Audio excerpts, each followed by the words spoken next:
Ladies and gentlemen, we are about to get started. Make sure that you hit that like button on your way in the room. Let's do it.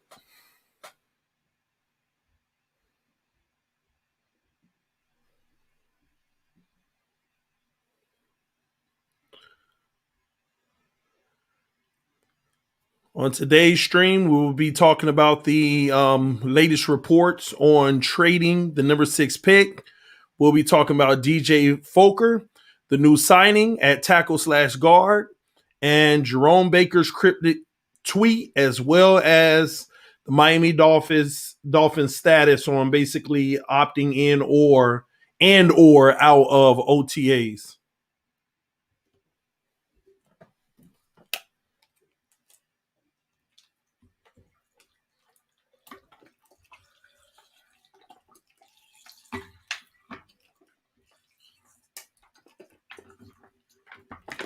Somebody said there is an echo. Put it in the comment section. Verify if you hear an echo, if we're having an issue with the audio. Want to get it straight before we get started. Yes or no in the comment section. Is there an echo? Is there an issue?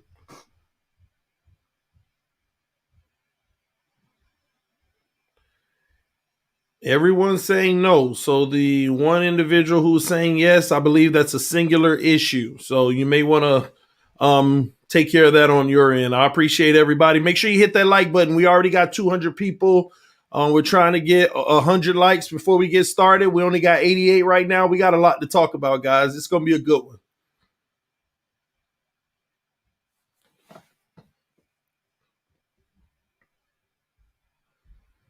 Four more likes. Push that like button, ladies and gentlemen. Woo-hoo, we ready. Drop the link, TD. Maybe, man, we might get to that portion. Let's get it.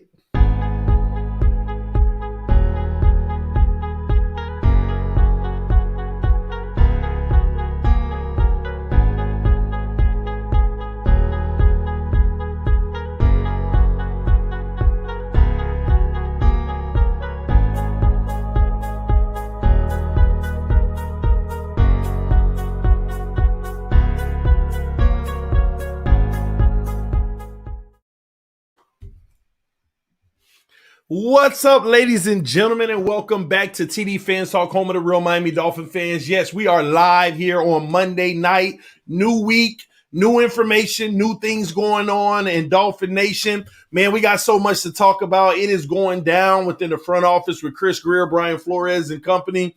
Listen, ladies and gentlemen, I'm going to give you all the latest. I'm going to break it down, give you my thoughts on it, hear a little bit from you guys, and not hold you up, all night. But this is some real good, juicy stuff that's been going on lately because, I mean, there's some of it I don't know what to think, and some of it I'm excited about. Some of it I'm like, okay, I see what you're doing.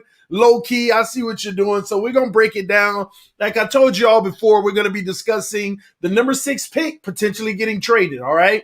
And that's a real thing, all right? We're also going to, slide over on the side of that and talk about the number 10th pick potentially getting traded as well, and why that's important for the Miami Dolphins. Also, DJ Fulker coming from the Ravens. Is he Eric Flowers' replacement and or guy who steals that position and Flowers goes in the backup role? We'll talk about that as well. Jerome Baker and his little cryptic tweets, I'm not even going to talk about it yet. We'll talk about that in a little bit. Then we'll talk about how, this the voluntary, Miami Dolphins opting out of the workouts, the voluntary workouts, how that could actually negatively impact the Miami Dolphins going forward. Honestly, I like what they're doing, but we got to talk about the truth, how it can negatively impact them as well. So we're going to get into all of that right here on TDPHINSTALK. Make sure you hit that like button, ladies and gentlemen. Make sure you check me out on Twitter, Instagram, Facebook, Sportscaster, Twitch, all them old good old things, all right? Make sure you check me out, man. Let me check with y'all real quick. TD say it ain't so. What's happening, bro? We're going to talk about it, Darren. Shout out to the mod squad. I see you, Brandon. I see you walking like you talking. I see you, Andres Negron. I see all the mods in the building, man. We're going to get started in just a second. I'm just glad to be here with you all right now. Don't forget to check out Miami Sports Music Podcast Network. You got Certified with Stephen D. You got What Would Shula Do with Dwayne O. Yours truly, TD TD, aka Tony. All right. DDW, the homie from another mother, Dougley. And you got Talking About Them Dolphins with Jamie B. So y'all make sure y'all check that out as well. Miami Sports Music Podcast. All right. And that's a lot of Dolphin content. And I know a lot of y'all are Dolphin junkies when it comes to content. So just like me, I need it. I need it. Let me stop. Let me stop. All right. All right, man. So let's dive in. 250 people here, 138 likes. Y'all hit that like button. But let's go ahead and get started, all right? Information waits for no one. Shout out to the homie Engraven Vids. Also had a little brief back and forth with him, trying to learn a little bit about, DJ Fulker. But he told me everything I needed to know. We're going to break it down, all right? All right, so first and foremost, you know what? I'm not going to do that first and foremost. I'm going to start off with DJ Fulker, okay? I want to save the best for last, all right? DJ Fulker, the Miami Dolphins just signed him today, and how did we know? Because he put it on his social media. The team didn't even release a statement before he put it out, so we found out from him basically on social media. And I'm here to tell y'all now this is a great signing. This is a great signing. A lot of people felt like this was the guy that we were supposed to bring in just to be the stud guy. No, from my understanding, he's 30 years old. This is a bridge, ladies and gentlemen. Bridge for what? Well, this is a guy who fits the bill for the Miami Dolphins. Why? Because he plays multiple positions. He's a tackle and a guard. He's not just a guard, ladies and gentlemen. And he's not just a tackle. He's played both positions, but he is primarily played out of the guard position. That's where he got a lot of his work done at, okay? So the versatility alone with our O-line is very important. 30 years old, albeit, but again, these are guys to come in and plug right now until we get our answers. Now, what answers am I talking about? Because let me tell you where we get in trouble as Dolphin fans. We get in trouble by sitting around here saying, oh, this is our new guard. Oh, this is our new tackle. We don't know what he's going to play. Well, TD Hunt's at tackle, and Flores has struggled at guard. He's going to play guard. Slow your roll. That's not how this team operates, and that's not how they've operated in the last couple of years, and you all know better. You know I'm right. They get the best 5 guys collectively, and that's who they play. And they work these guys out at multiple positions to see the best combination they can come up with. So him playing multiple positions, I'm here to tell y'all now, we don't know what position he's going to play. We don't even know if he will be a starter. Now, my personal take on the matter is that he's not going to play the tackle position because the tackle position is Robert Hunt's, okay? Unless we went out and got Penei Sewell. I'm just saying, Robert Hunt is our right tackle. Let's get that straight now, okay? Now, with that being said, Robert Hunt is not a proven player in this league. Last year, did he play exceptional football? No. But did he play bad football? No. As a rookie, he played well enough for us to say we are building on this. So Robert Hunt is our left tackle. And DJ coming in would be, in my opinion, a backup to Robert Hunt. He would be a backup if they used him in the role for left tackle. Right tackle. I don't know why I'm saying left and right. Y'all know my point. Real Dolphin fans that know the team dynamic. If I misspeak, you know what I meant. All right. Right tackle is what I meant. All right. I'm glad I caught it. Okay. See, there y'all go. Right tackle in the comment section. I caught it before you typed it, so I'm good. All right. But so that's not the concern. He is going to be the backup. Now, here's where it gets tricky because a lot of people everybody, it's just not me. It's not a few people. A lot of people have said this over and over. They need to kick Robert Hunt inside. But they had every chance to do that last year due to an injury. And they didn't. They had an opportunity to kick her in last year without consequence, and they decided not to do it. That should give you an indication they want Robert Hunt to develop at the right tackle position. It could change this offseason depending on the dynamic of the group that they bring in, but that's what we have right now in our mental. That's all we have to go off of. Okay? Now, let's move it right along. At the guard position, how do y'all feel about our guard play right now on the right guard position? Got to sip that water on that one.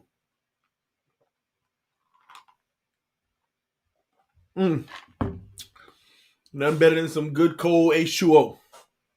But how do y'all feel about our guard position right now? Are y'all good? Are y'all satisfied? I mean, what is it? What's your take?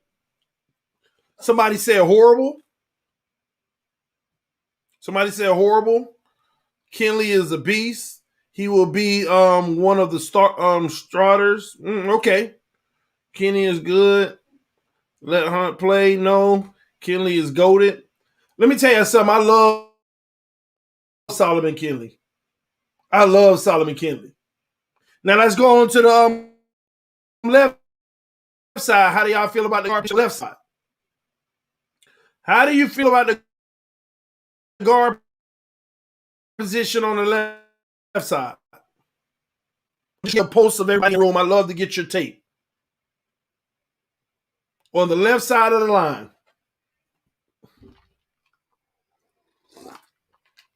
Somebody said trash. Flowers wasn't overpaid.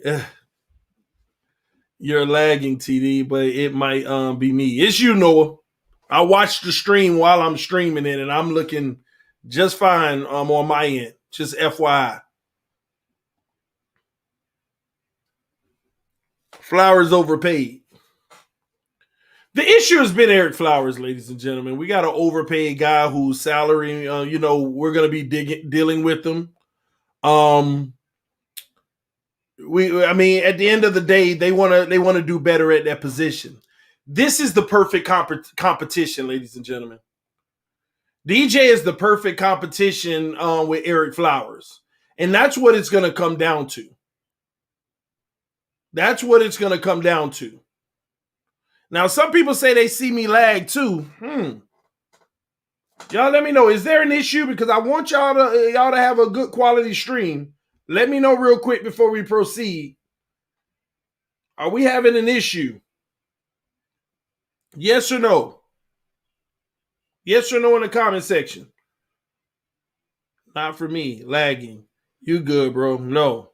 Ted, you lagging. Lagging a little bit. That's not good.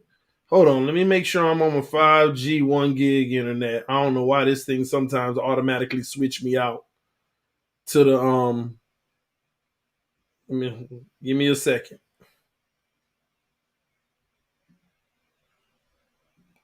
All right, network. Oh, how did I get on a 2G?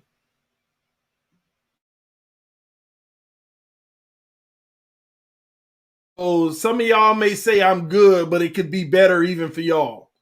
So I'm switching over to my 5G now. I don't know why the system does that because I'm hooked to like 3 internets.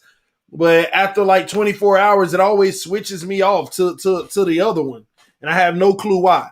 So it should be getting better soon. So hopefully you don't continue to have that lag. Log out and log back in, all right? I'm on the 5G now, all right? And it's 1 gig, so I'm not running too much to where I can't handle it, all right? All right.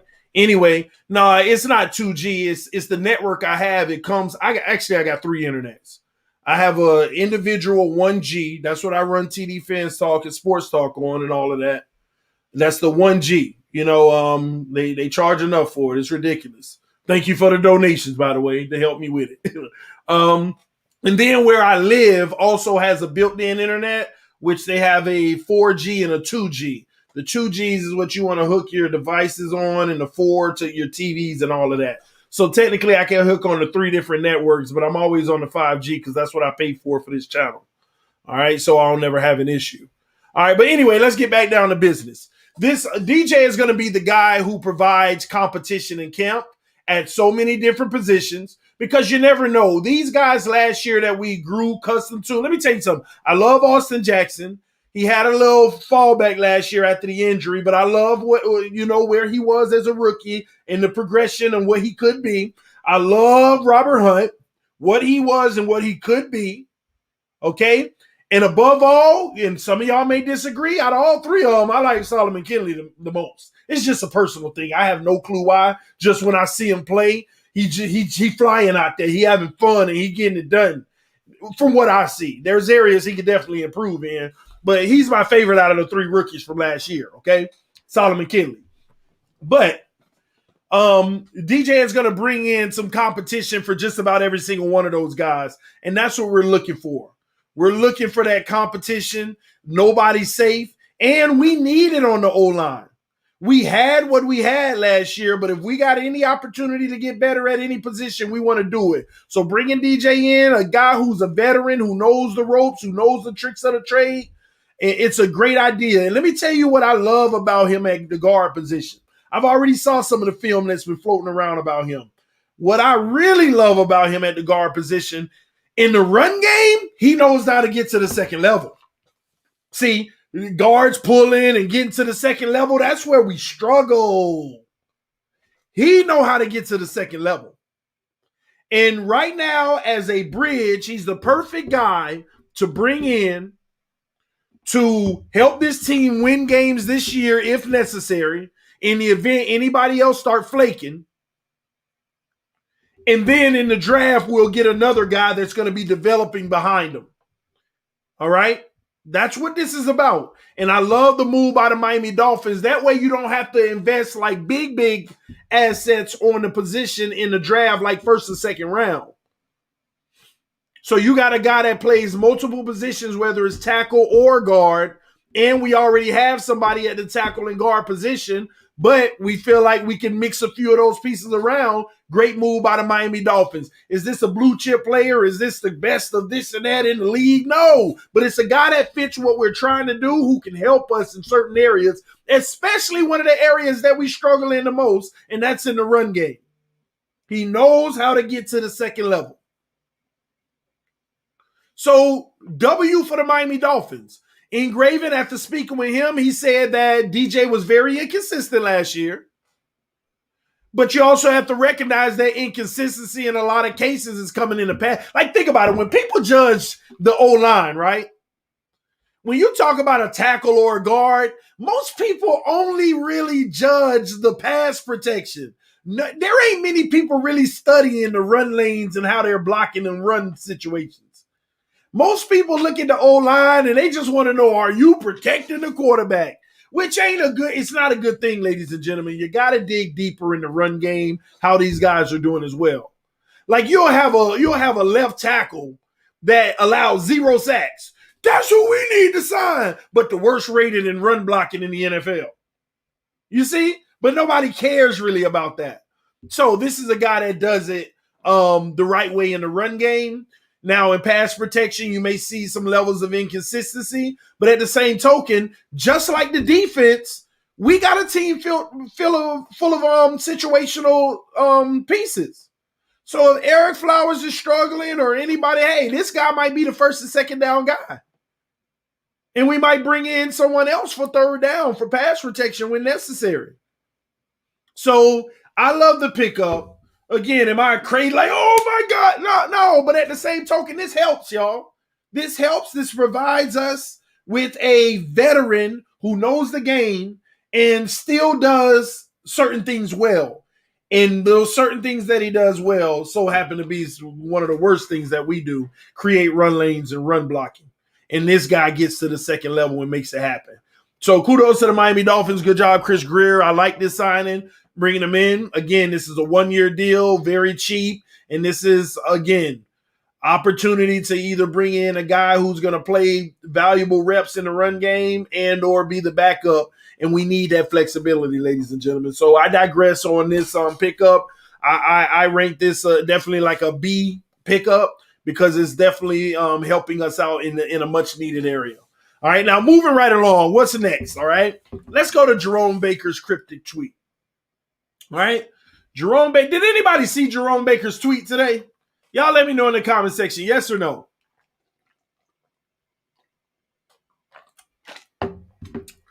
Let me know in the comment section. Did you see Jerome Baker's tweet today? And this tweet ain't even about Jerome Baker to me, you know? I'm not even, when I comment about it, I'm not even going to talk about what, I'm going to tell you what he said, but it's not important what he said or what he meant at all. I can care less. Okay? But I want to share with y'all. So nobody saw it. Okay, so this is what Jerome Baker put up today. Always know when to move on. That's what he tweeted. Always know when to move on. Now, TD, that could have meant anything. I mean, that ain't news. Slow down. This ain't about, that's why I say it ain't about Jerome Baker. Let me tell you something. I don't care if he was talking about Miami. I don't care if he was talking about a relationship. I don't care about none of that. His business is his business. I'm not even bothered by the tweet. What I'm bothered by is the Miami Dolphins fans' reaction to the tweet. Oh my God. Like, when y'all get a chance after this stream tonight, go to Twitter, go to Jerome Baker, find the tweet, always know when to move on, and start reading the comment section. Like, I felt embarrassed. Like, I'm around a whole bunch of, like, y'all stop. Let me tell you what, Dolphin fans. No, Jerome, don't leave us. Please, no. No, please tell me you're not talking about the Dolphins. If we don't figure out a way to keep you, we're the worst. Guys, the thread just keep going about crying Dolphin fans. And it triggered me. I'm sitting here watching all these crying Dolphin fans about Jerome Baker. So I replied. I tweeted a reply. I said, at last name _ Baker want to be cryptic out here. I said, at last name _ Baker want to be cryptic about moving on. Because we don't know what he means. So that's being cryptic. And I said, leaving the Dolphin fans crying and begging for it to not be the Dolphins. And I told the fans, I said, stop crying, fans. Just be cryptic in response. Anyone heard of Micah Parsons? Like, what are we crying about? If you think he talking about the Dolphins, you should have put in the comment section, hey, do you know Micah Parsons? Like, gosh, y'all stop falling in love with these individual players. We got to do what's best for the team. We have to do what's best for the team. Whether, and I don't know, what if he was talking about the Dolphins? That means in the contract conversations, things may not be going well, and he might be like, you know what, never mind, I'm just going to play this season out, and I'm going to bet on myself. You think the Miami Dolphins haven't already given him an offer? You crazy if you don't think he ain't get an offer. You crazy if you don't think Gesicki might have hadn't gotten an offer. All of these guys have been in conversations with the agent in Greer. But I ain't hear no acceptance of nothing yet, and it makes sense because they ain't finna overpay. They're not going to pay them what they can get in the open market because we ain't got the money to do that. And not only do we not have the money to do that, we don't have to do it because we got some draft assets that can replace you and might even be an upgrade. There's a player in the draft that, in my opinion, might be an upgrade of Mike Gesicki. There's a player in the draft, in my opinion, that might be an upgrade from Jerome Baker. That's just the truth. That's just the truth.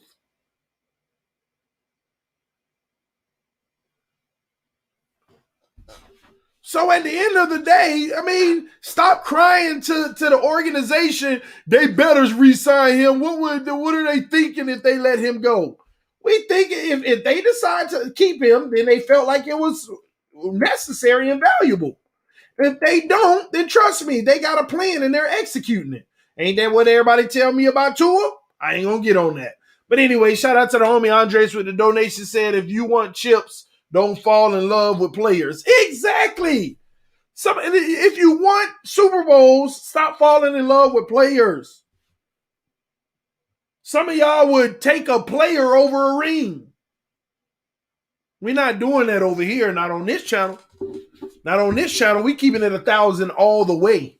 Whether you like it or not, deal with it.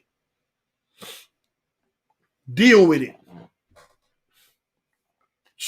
Man, I'm going to tell y'all, go watch that tweet. Go look at the tweet and read the comment section. I'm telling you, put your head down and hide like I ain't with this crew. Make you want to disown them. Like, God, I mean, straight up crying in the comment section. No, what is Miami thinking? Are you kidding me? Why would they?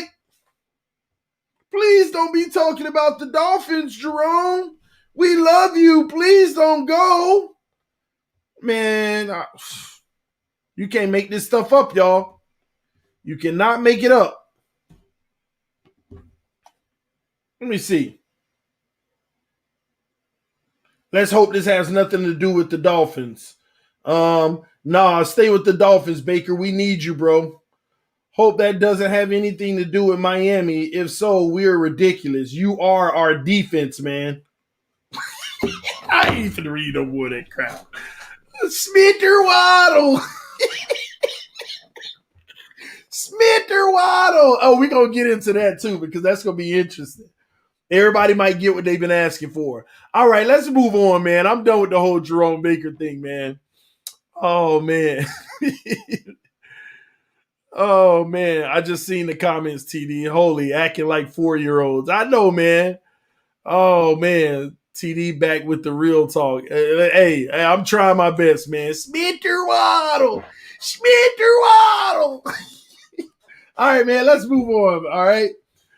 Somebody laughed when I said you are our defense. Yeah, somebody go right there. You're our defense. Like, oh my God. Smith or Waddle. All right, man. Next subject. All right.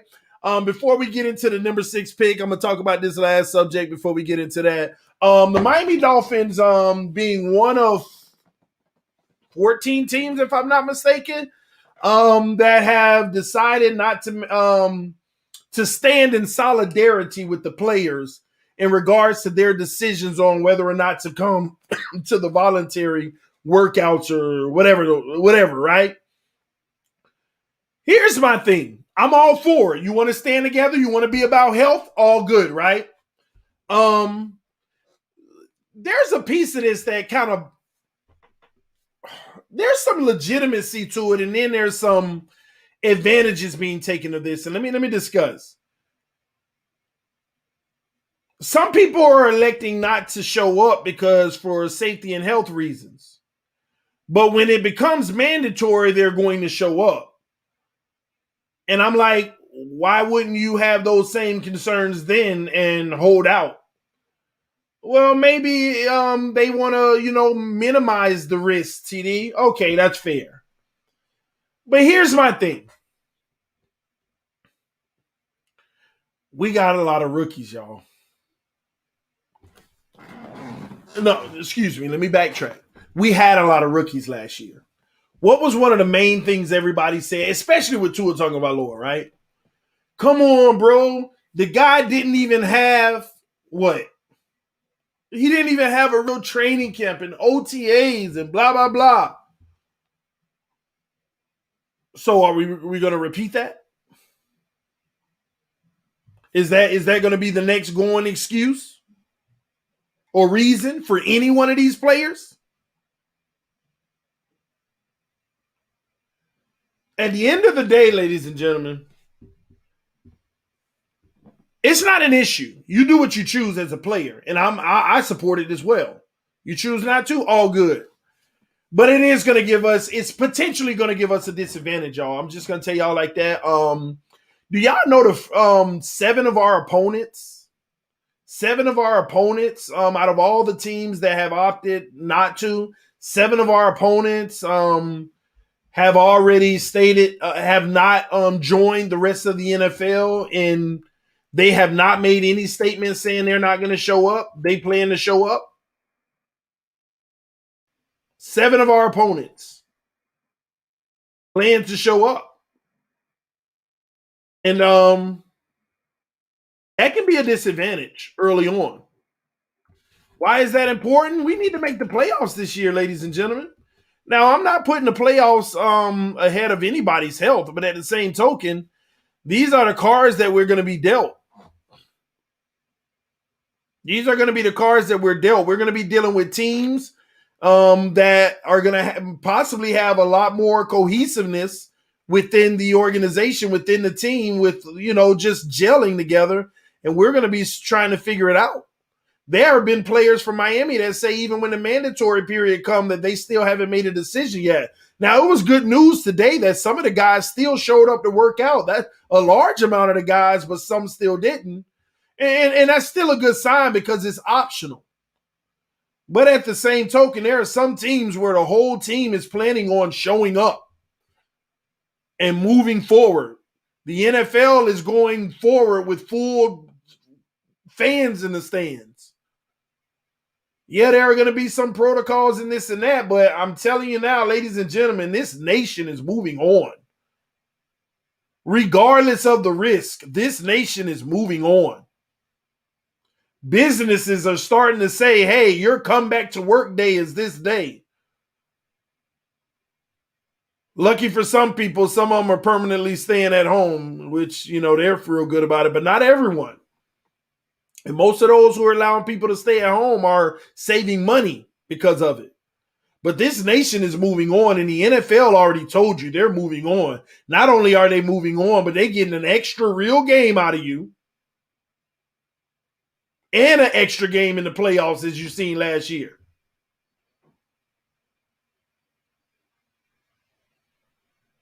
So when the rubber meets the road, I just want to see how many people really shows up, whenever the time comes, because I'm all good. I know Flores is going to get the crew ready to go anyway, but at the same token, we got to be honest, it could be a disadvantage. It could very well be a disadvantage. And we have to take that type of stuff serious. Not just, yeah, we'll see. Because we're going to be disappointed we win 7-8 games this year. I'm going to be disappointed at least. Some of y'all may not be disappointed, but I am going to be disappointed if we win 7 or 8 games. We have to do better than we did last year. Because let me tell y'all something. If people want to sit here and talk about, well, Tua went 6-3. The Dolphins went 6-3 under Tua.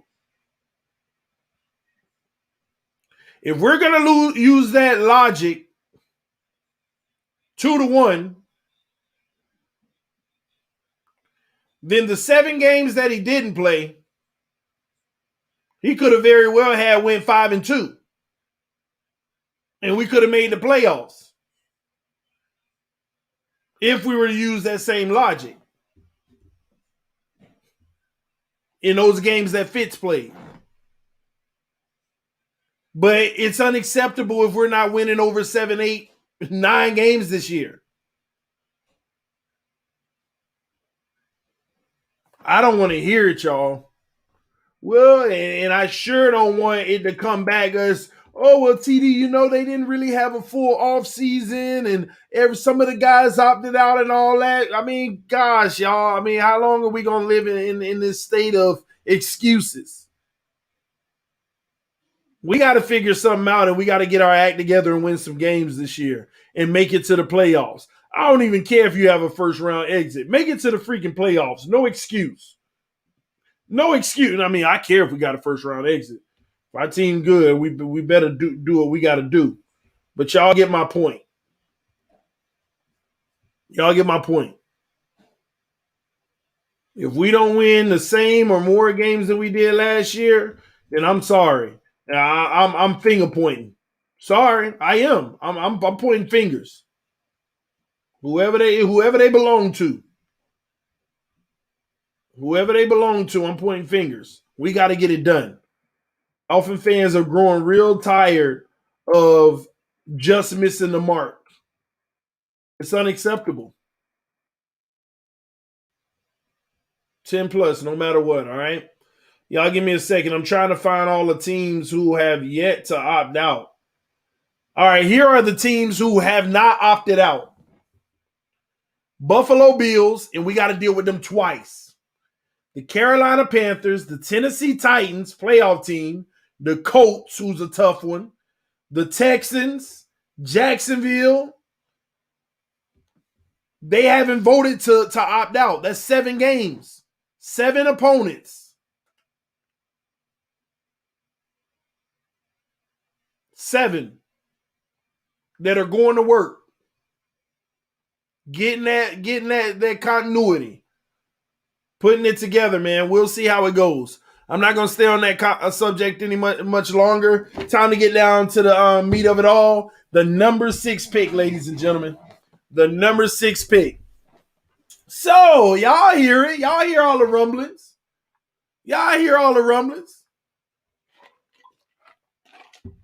And I told y'all, if the price is right, do it, Miami. What do y'all think? If the Miami Dolphins can trade the number 6 pick and still have a top 10, let's say worst case scenario, number 10, but you get 2 first rounders for it, would you do it? Let me know in the comment section. Would you do it?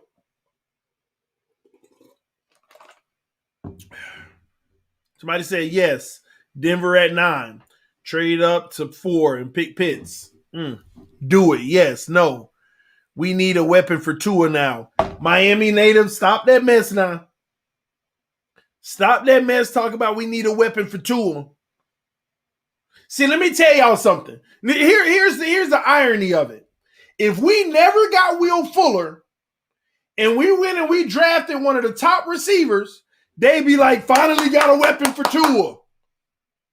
But we got Will Fuller, and they say we still need a weapon for Tua. Do y'all know that's how it would have went, right? If we never brought Will Fuller in, and we hit the draft and we got a top receiver, they'd have been like, yeah, they finally addressed it.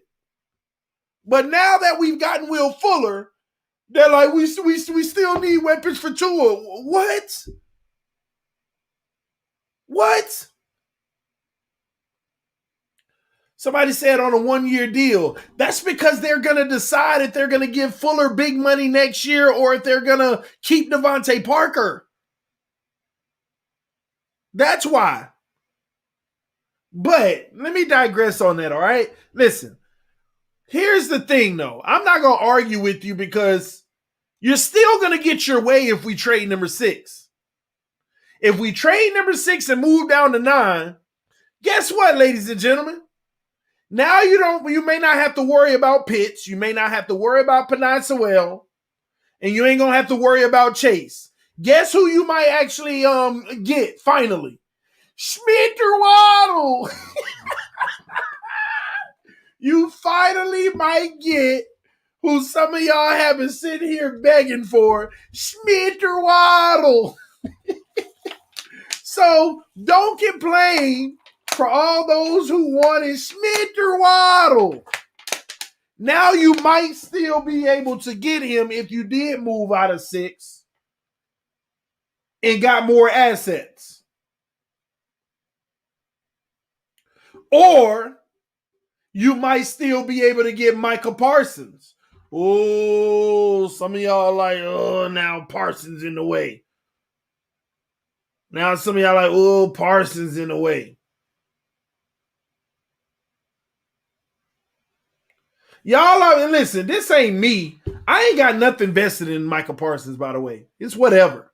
He's a great talent.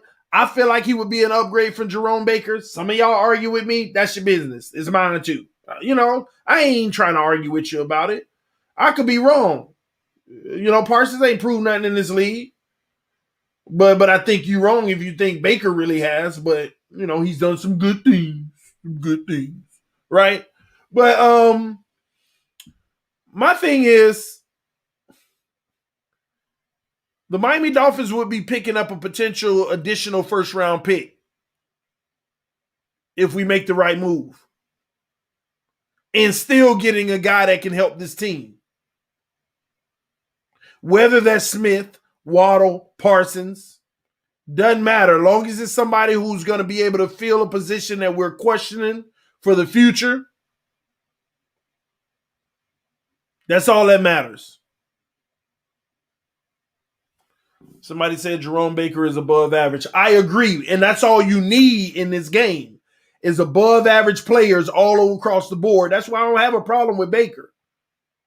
But the only issue I have is Baker's new contract might be more than what we would be paying a Michael Parsons coming in.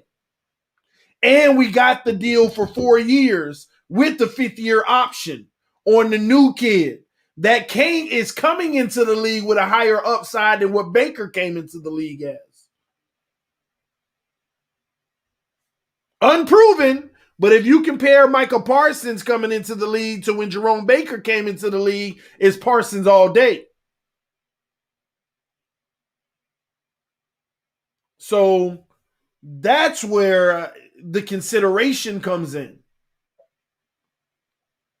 Do you give Baker big money? Or do you go ahead and get your rookie and have a 5th-year option on him? And it might be a little bit less money with the higher upside. We've seen 3 years of Baker. Has he reached the peak that we feel like we want out of him? No, but we've serviced him into a guy who can play his role on this defense very well and get the job done for what we are asking him to do due to the fact that he can't do everything that we need him to do. That's what nobody's talking about. Baker cannot do everything we need him to do, so we always put him in a position to do exactly what we want him to do. And I know that went past some of y'all head. It's just like if I was a guard myself and I'm the best run blocking guard in the NFL, well, you're going to put me out there on run downs. And you won't put me out there on passing downs, so I look good. I look great. All the fans are like, man, that TD at guard be blocking, man. That's our starter. That's our guy. But at least the coaches ain't putting me in a situation where he's showing that I'm trash at pass protection. That's what you're getting. But you don't know that because the coaches do a hell of a job putting Baker in a position to do what he does well and do it all the time.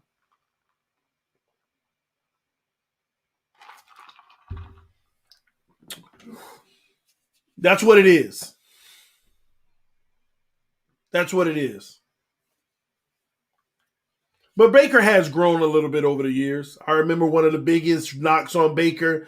Man, this guy knows how to blitz like no other, but can't tackle worth of nothing. Misses every tackle in the backfield. Y'all remember 2 years ago? Like just 2 years ago, Baker could get in the backfield at ease and can't secure not a single tackle back there. Like, God, that should have been negative 50. And he just letting the quarterback get out plus 50 yards. Pass coverage ain't exceptional. Not exceptional.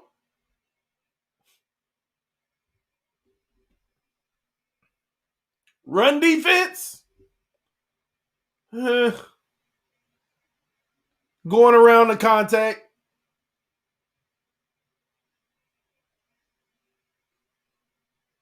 Just saying. TD, what would be a great trade scenario for you at 6? Trying to get the 7th, 8th, or 9th pick. I don't care who it is, as long as, I'm still in the top 10, so I'm still going to get one of the guys that I wouldn't mind having and picking up an additional first rounder in the future. It's that simple. And I'm going to go a step further with that. Not only am I going to pick up an additional first rounder, but let me tell y'all something. And this segues. Thanks for asking that. This segues. The Dallas Cowboys have received a lot of phone calls for the number 10th pick. Y'all can call me crazy all you want, but I could almost guarantee the Miami Dolphins is one of the teams calling them. And it has nothing to do with the number 6 pick. It has nothing to do with the number 6 pick. I can guarantee you the Miami Dolphins have made a phone call to the Dallas Cowboys to get back at 10, because if they got a chance to get a Parsons and a Smith, a Parsons and a Waddle, I think they do it. But that's why you got to trade out of number 6 to get the additional capitals and still not use all the other stuff that you accumulated to move back up. We might end up drafting number 9 and 10 instead of number 6 and 18. Let me ask y'all, which would y'all rather? 6 and 18 or 9 and 10 or 7 and 10 or 8 and 10? Which would you rather? Which would you rather? That's the way you have to think about this. Somebody said 6 and 18, not me. I'd rather 7 and 10. You do realize if you trade the number 6 pick, it's more than likely going to be a quarterback taken, right? At 6. You do realize the teams like the Patriots and all of these guys, the Denver Broncos and all, you do realize it's probably going to be a quarterback. So it's going to bump all the people available up even another spot.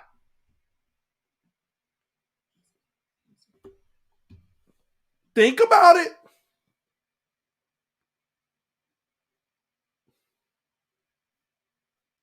Shout out to Cruise and Run with the donation saying, TD, I'm calling it now. We will trade number 2A,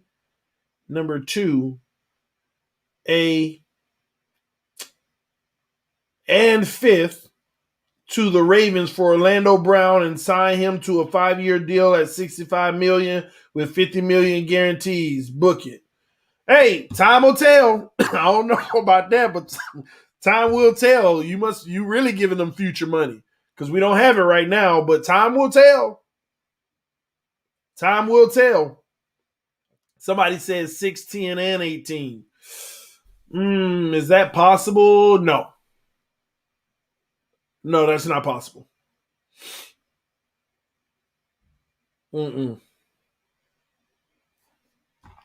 Not possible.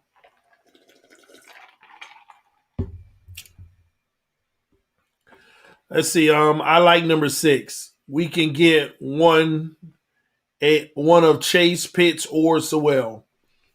I'm here to tell you now. You might look up Chase, Pitts, or Sewell might be there at 7 or 8, maybe even 9. Let me tell you why. I did a mock earlier, playing with a system so that I can do mocks on the channel, and I had the first 4 picks quarterbacks. Follow me on this because this is what's probably going to happen anyway. The first 4 picks were quarterbacks. Now, number 6, the first 4 were quarterbacks. Number 5 to Cincinnati was Chase. Number 6 was traded with Miami traded it, and another quarterback was taken at 6. So at number 7, you still got Pitts, and Penei Sewell on the board. So, and you can't tell me that ain't possible. The first 4 picks being a quarterback, the 5th pick being Chase, and the 6th, Miami trade number 6 to Denver or something, and they take a quarterback. Trey Lance, Mac Jones, I don't know what order. It can happen. And you look up at number 7 and Pitts and Sewell is on the board. So why would we have a problem moving down to number 8 or 7? Or maybe even 9 because maybe they're good with Smith. And then they're trying to move up to get Parsons. Just saying. We already know the first 3 picks are going to be quarterbacks. Number 4, I'm telling y'all, the Falcons are going to take a quarterback, y'all, unless somebody come with a good offer for them to trade out. If somebody come with a great offer, then okay, I'm all for the quarterback. But even if somebody come with a great offer, they're probably coming for the quarterback. Number 5 is going to be Chase. And number 6 If the Dolphins trade it out, y'all already know it's going to be a quarterback. So you might get Pitts at 7. You might get Pitts at 8. You'll be shocked. You'll be shocked. But this is what's happening. Greer and them watching this draft board and taking all these calls just so they could see who wants who. That's the beauty of being in the number 3 pick. You got to call. See, Greer already know who everybody want. Because when you call Greer at 3, they're like, hey, we think about the number 3 pick. He like, man, it depends on who you taking. Greer might even told him straight out, who are you? Let me know who you taking. Because, listen, I got aspirations at number 3, and it's not a quarterback. And they say, well, good, because it's a quarterback we want. But let me get back to you. He probably done heard from every team. Then when he moved back to 6, he's hearing from him even the next wave of, I'm trying to get to 6 because I need this guy. I know y'all ain't going to get him, so I need him. See, when you're in the top 5 or 6, you kind of know what all the teams between 7 and 15 want. Especially if they're trying to move up.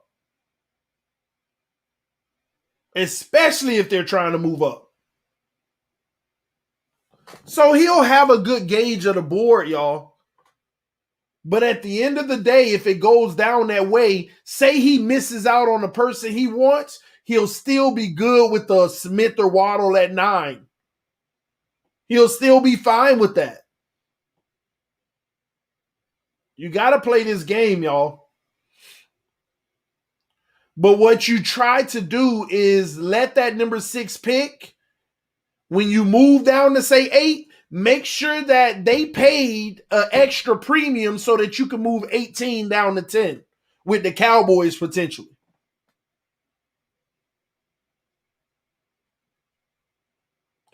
Quint Riddle with the donation said, we just traded for T. Hill. Yeah. Man. Somebody says 6 and 10, TD, so we can draft Pitts. Well, we calling the Cowboys and saying we'll give you 18 in a 2022 first? I mean, I ain't gonna lie, that's a potential too. Matter of fact, I like that better. I gotta be honest, I would actually like that better. 6 and 10. Taking number 18 and that extra first rounder we got next year, giving it to the Cowboys for the number 10th overall pick. I like that better. Now I can get Pitts and Parsons. Now we ain't worrying about Gesicki nor Jerome Baker's contract unless we want to. Dougley Durham, my brother in the building, he said call the Cowboys and just give them X. Oh, man, they do need to get better on defense. But you know what, Doug? I think it'll be more valuable for them to take the 2 first rounders because at 18, they could still get a really good quality corner and they could still have some assets for next year. I would give them those 2 first. I would give them 18 and next year's first rounder just to go back up to 10 and get Pitts and Parsons. And those are 2 guys that can have the potential to replace contract issues. Because Gesicki and Baker, we got to deal with their contract now.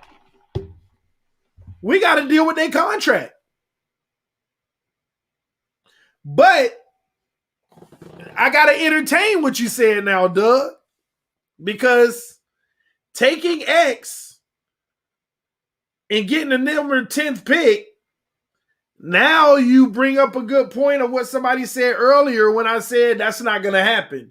I guess you just made a way for it to happen. 6, 10, and 18. So now at 6, 10, and 18, you're getting Pitts, Micah Parsons, and who you like. Surtain? I don't know who y'all favorite corner in this draft at 18 that's going to be there at 18. Who you like? You can go get you another corner.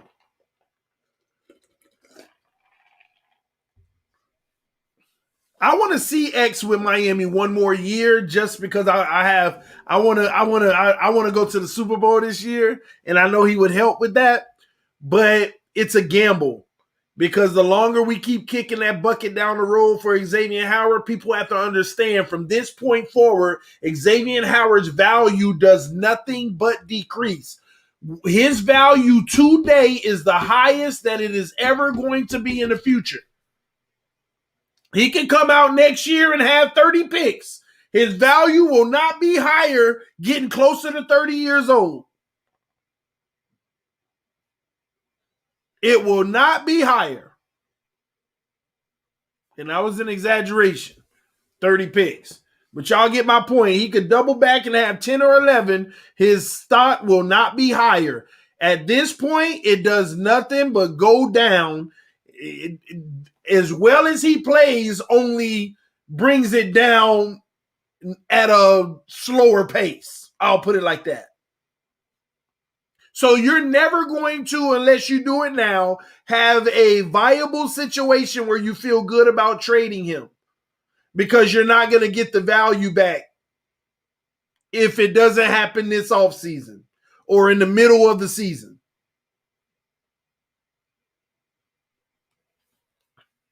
So would Jerry Jones give up the number 10th pick and take on some of Xavien Howard's salary and or just restructure it?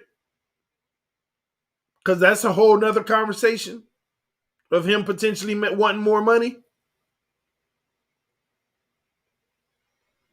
I'm going to be honest with y'all. I'd rather bring in Parsons or Surtain at 33% of the money. Y'all do understand that, right? You know, I would bring in one of the best corners. Matter of fact, forget the Parsons thing, but y'all know what I mean. I would bring in one of the corners and pay him 33% of what we're paying X and let him and Noah battle it out. What people have to understand, you're not going to be able to keep X forever. Y'all want another Rashard Jones situation? Didn't it feel like Rashard Jones sat on the bench for like 3 years straight before we finally were able to cut him from the dead cap and all of that?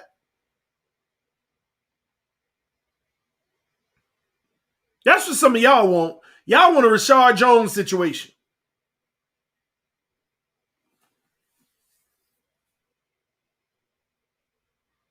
That's what it is. Be honest. You want another Rashard Jones situation, don't you? Hold on to him. Keep holding on. We know his name very well, so don't let him go. He was hurt, TD. That's different. Because he was getting older. You're more likely to get hurt the older you get. And you talk about a guy who has a history of injuries.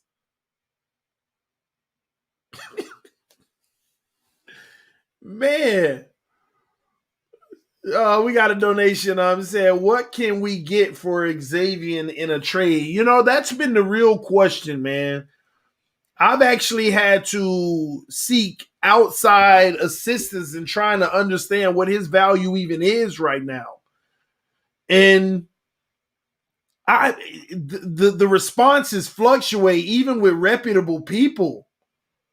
I get some people saying you can get a third right now because teams with this age. Some people say you can get a second. Then you got some people saying you can get a first and a fourth. I can't even pin it down.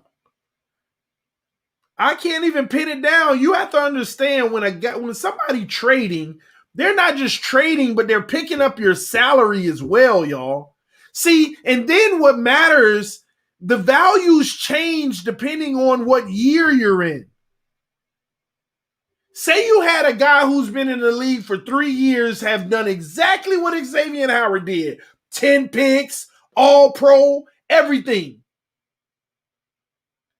And if you trade for him, a cornerback fresh off of a rookie deal, that all pro, first team, Pro Bowl nod twice in that, all of that, you starting at 2 first. But the same guy about to turn 29, the best you're going to get, in my opinion, is 1 first. And that's a reach. You know how those elite players, you be like, dang, they got him for a 3rd rounder because he's 29. If he was 24, that would have been a 1st and a 3rd. Every player ain't equal just because they skills on the field. GMs have to consider the depreciation of their age. And what's more likely, they have to go off of history. There's a history behind this. Like, GMs have statistics that say a player over 29 in this league has a 60% chance of getting hurt versus a player under 29 has a 30% chance. You don't think they factor that stuff into their decisions and values? This man about to be 28 years old.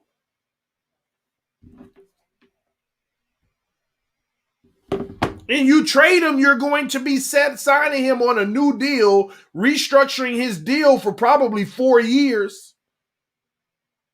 And you're basically committing to him into about almost 32 years old. That's what you would be doing from a contractual standpoint. Some people saying, dang, X only 27. Yeah, I get that, but have you noticed the Miami Dolphins have only been signing players for the bulk of this team that are 27 or younger? You notice they've been passing on the 28 and 29-year-olds? Have you noticed that? That's for a reason, ladies and gentlemen. The only guys that they want to bring in as 28, 29, 30, 31 and all of that, they want to bring in the guys who, well, you're already on this roster and under contract, and or you're depth. You're plug-in now.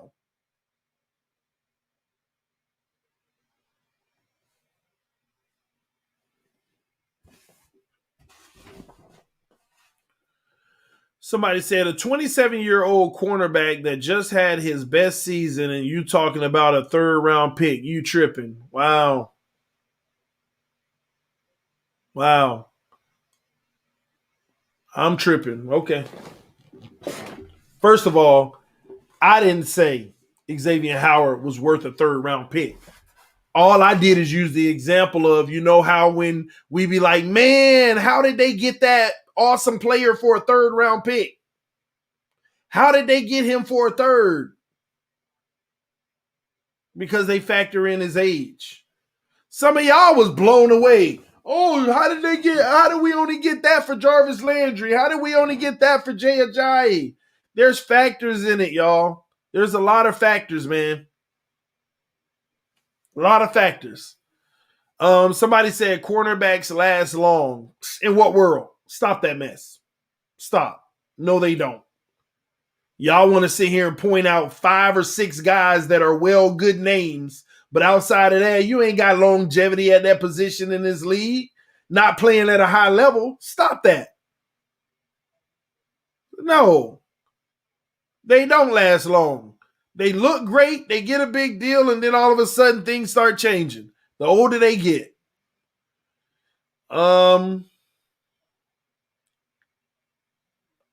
Wait a minute. Didn't Minnesota Vikings just get a 29-year-old all-pro cornerback, Patrick Peterson? Yes, they did. But we can keep on talking about the one-offs. In large, history has shown you.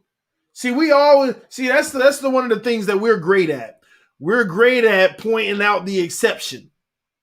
For every Patrick Peterson, I could show you 10 corners that couldn't.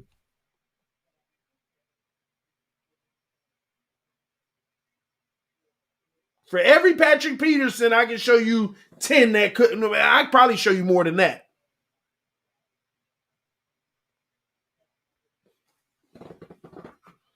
Somebody said Patrick Peterson is 30. Okay. Did y'all know the Jets own Johnson & Johnson baby lotion? You mean the owner? They got a big contract and then the wheels fall off the pickle wagon. Almost every time. See, I can't say every time, but almost every time that's what happens. Especially when you're older age. Especially when you get older. Darryl Green and Deion Sanders played into their 40s. I agree. Once again, the exception to the rules. Y'all see him naming Hall of Famers and stuff. You see what you're doing? You're naming Hall of Famers. And in their era, you probably can't name more than 10 guys in their whole era that did the same thing at that age, at a high level. Out of the 200 of them in their era that played, you probably can't name more than 10 that played at a high level for that long. You can't. You just can't. X is not viewed as an old cornerback. On the open market, X would get paid the bag. That's not true. He's not viewed as an old quarterback right now. But on the open market, you're talking about a 4 or 5 year deal. Byron Jones just got a 5-year deal. So when you're 27, about to be 28, for a 5-year contract, you're considered old. Because that contract might take you into 33 years old. 33, you old in the NFL. 32, you old in the NFL. 31, you old in the NFL. 30, you old in the NFL. So that's what I'm talking about. So they do consider you old. You just ain't old this year and next year.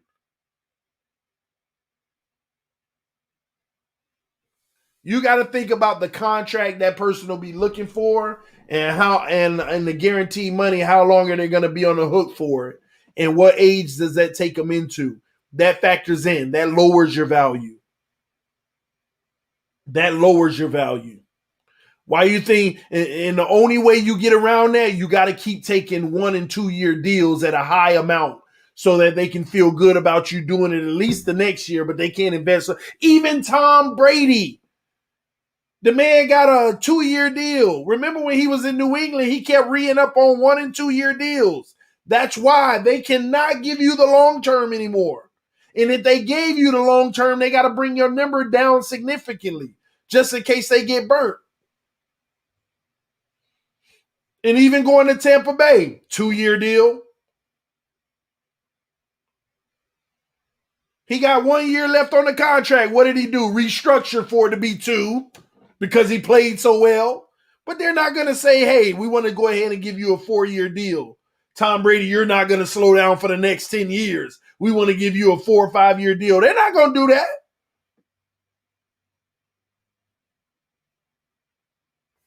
See, I got to understand how that works.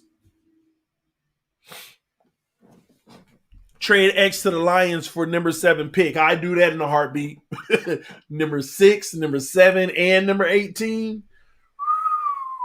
6, 7, and 18. Listen, we all talking about trading X. I don't think that they will do it. So I don't know what they're gonna do, but I don't think they will. But at the same token, man, we don't feel the greatest about his replacement. So we have to understand that. That's why I wouldn't mind 1 more year with X, because he'd be getting ready to turn 29 next year. So I would say Miami Dolphins, maybe just get the 1 more year out of X. Next offseason, when there's no more real guaranteed money and you got a decision to make, you can trade him away. That's why his agent is going to push for a restructure now, because next year he'll have no leverage on a restructure, about to be 29 next year. Next year he's going to be right here on today's date. See here, I'm 28, about to be 29. Man, the money ain't going to be the same. Anywhere I go, I'm going to try my best to get a 4-year deal, but nobody's going to commit Big money on a 4-year.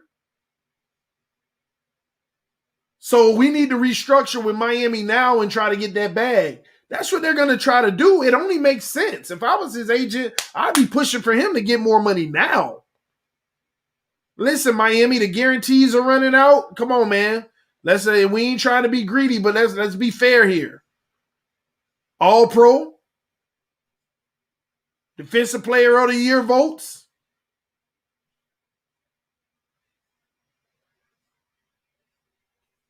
That's what they're gonna be doing.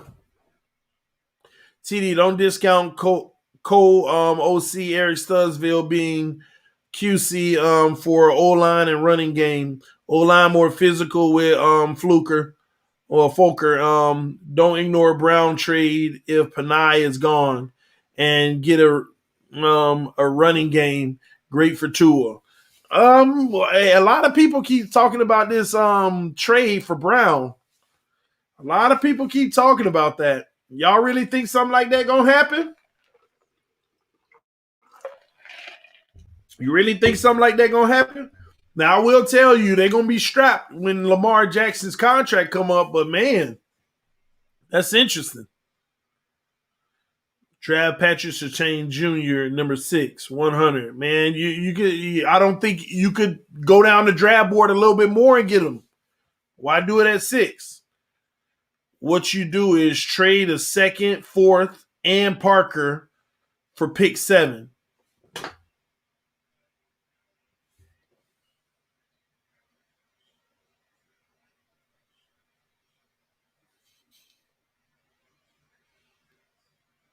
Second, 4th, and Parker for 7. I'm not sure if it'll get it done. I'm not sure if that'll get it done. I have less anxiety going into this draft now that we have our QB. You have less anxiety going into this draft now that we have our QB? Oh, man. Ooh, boy. I hope that stands to be true. Boy, I hope we got our QB. Because this year going to tell us everything we need to know. How do you feel about the Dolphins drafting Caden Stearns, safety out of Texas, as a 3rd or 5th round pick? He's super underrated in this draft and also played with Brandon Jones. I'm familiar. I haven't studied him, but I'm familiar with who you're talking about.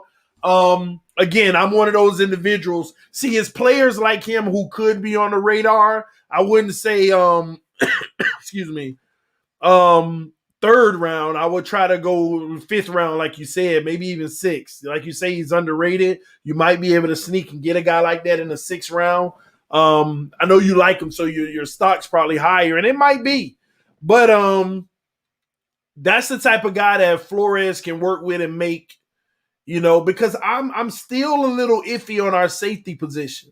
I want us to at least bring in a young guy to back these guys up and develop for the next 2 years. Because y'all got to understand, regardless of Bobby McCain and Eric Rowe playing well, again, they played well last year. We hope they play well this year. We hope they play well the year after that if we still have them. But you still got to have that guy just in case you either want to move on or they start to digress. You still want to bring in a replacement. And I know we got Brandon Jones, but that ain't enough. You need more.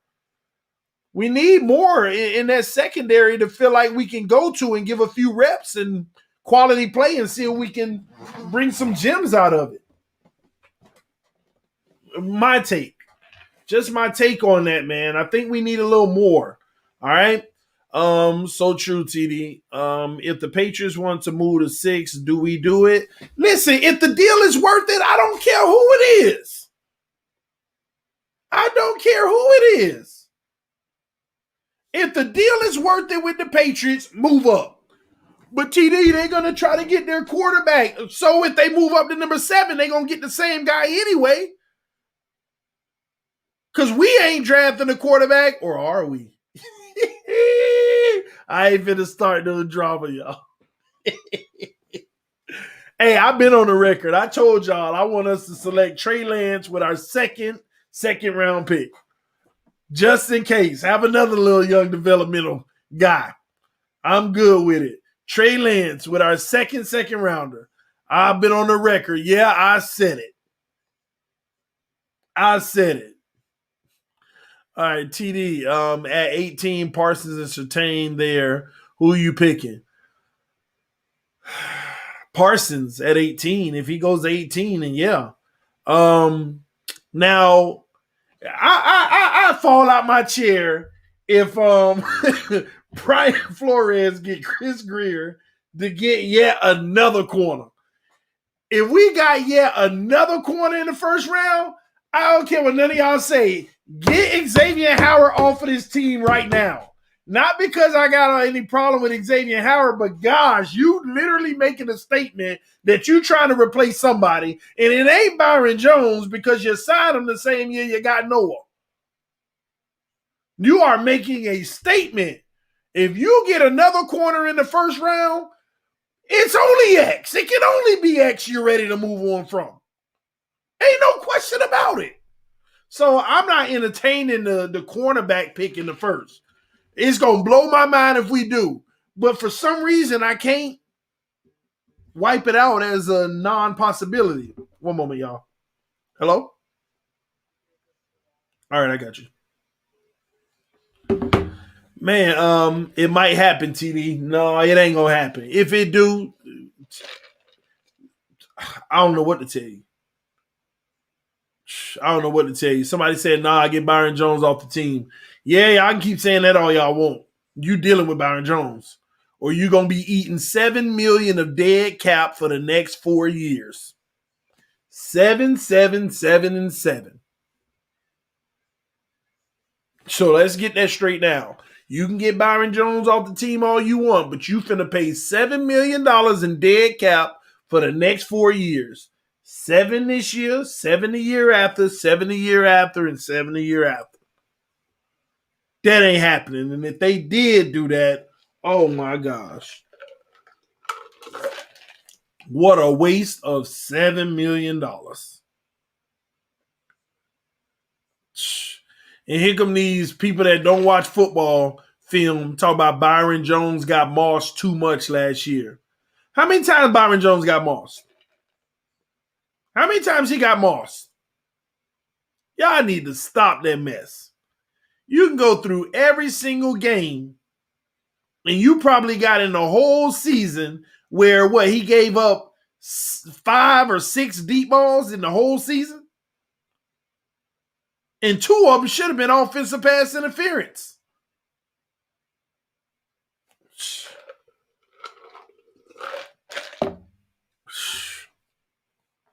You need that physical guy.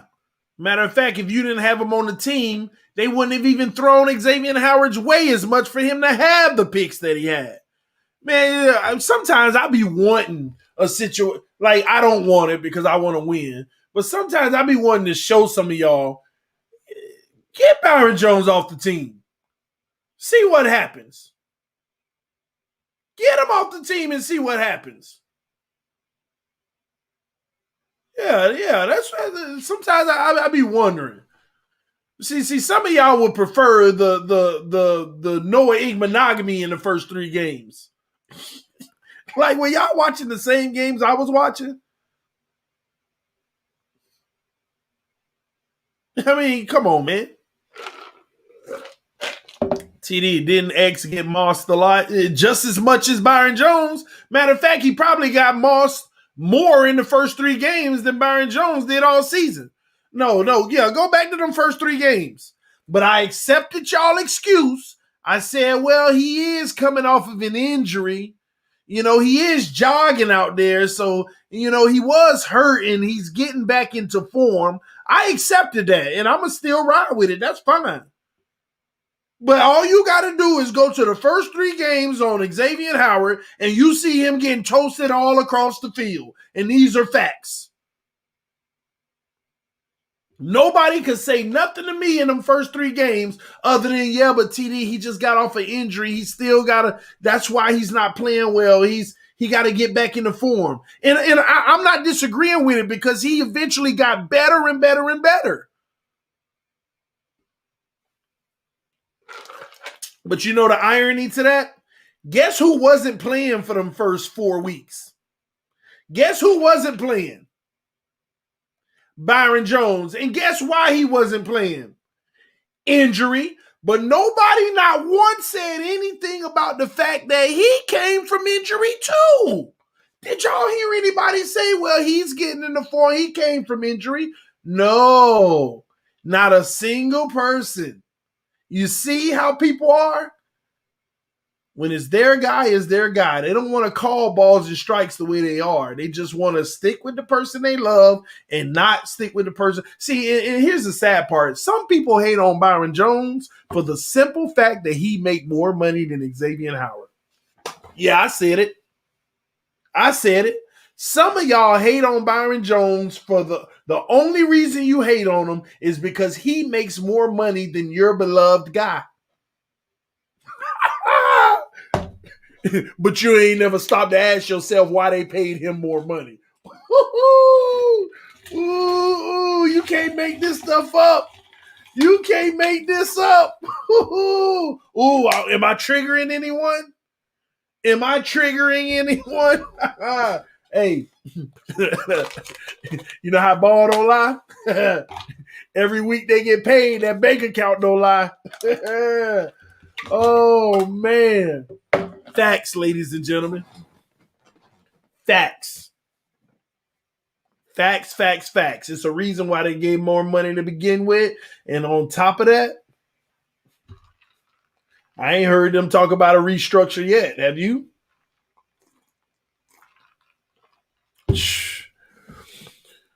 Byron Jones is a better cover cornerback than X. In his career, he has been, but I will say this about Xavien Howard. He really did impress me last year, y'all. That's one area after those first few games where he just looked terrible. He improved his coverage skills too, y'all. He improved his coverage skills. I mean, outside of that last game in Buffalo, nobody talked about that either. He was getting toasted all on the field in that game too. He gave up a lot in that game, a few touchdowns too, by the way. But nobody care about that game. I don't care about that game for nobody. I don't even count that for people. But outside of that game, he improved in his coverage skills, Xavien Howard.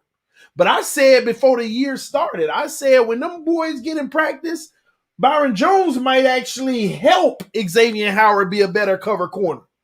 But nobody will sit there and give that type of credit. They're not going to.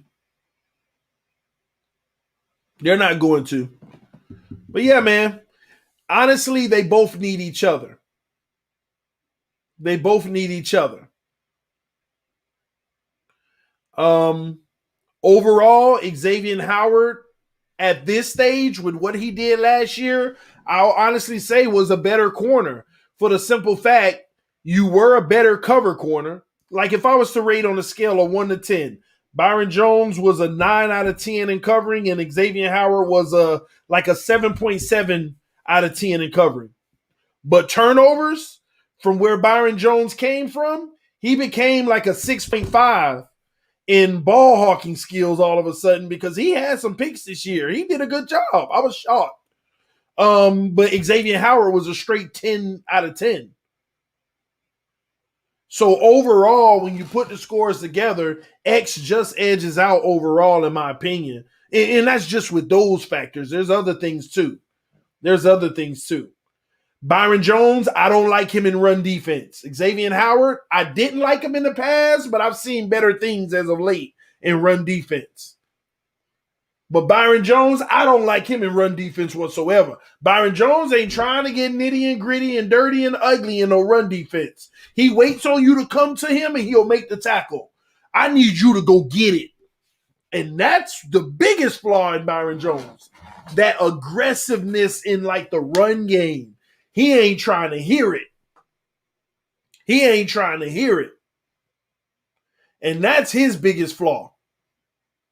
Somebody said Byron had 4 picks, TD. Oh, I know, but that's what I'm saying. This man went most of his career barely getting 1 a season. He barely gets 1 a year, and he went up to 4. And I'm going to be honest, it should have been 5. I'm still mad about the interception he had in the end zone and They came down. He had 2 feet down with it. And at the last minute, the offensive player snatched it out of his hand, and they said touchdown. I'm still mad about that one. It should have been 5. It should have been more than that. He had 2. No. Hold on. I got to go look that up. No. More than that. I know he picked out Josh Allen in that last game for sure, too. Hold on.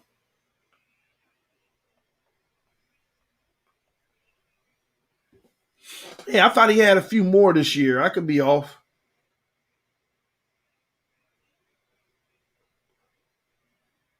Oh, let me pull it up. Who am I talking about? Let me see. Byron Jones. How many did he have? Dang, my Siri keep on talking in my ear.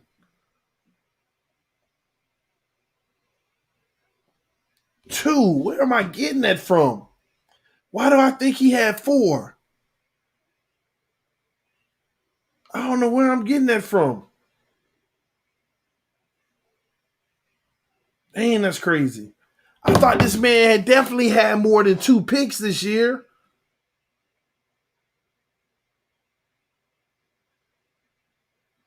Well, appreciate the correction, man. He had 2, bro. Nick had 4. Was it Nick Needham? That's probably who it was I was talking about. All right. How many Bobby had?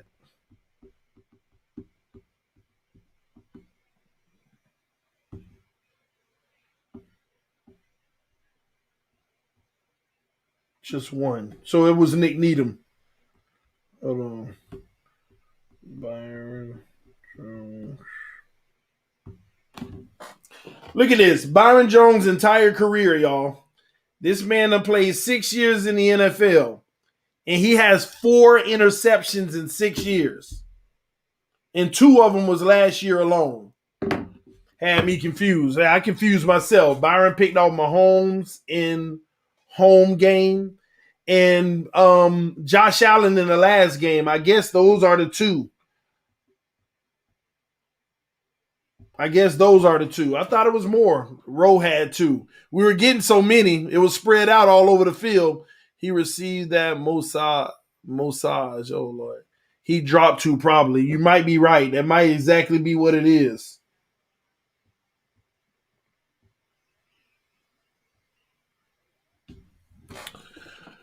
All right, Baker will have 4 or more if he ain't traded on draft day. See, this is the thing. This is what y'all got to realize. Those are the guys who are at risk of being traded.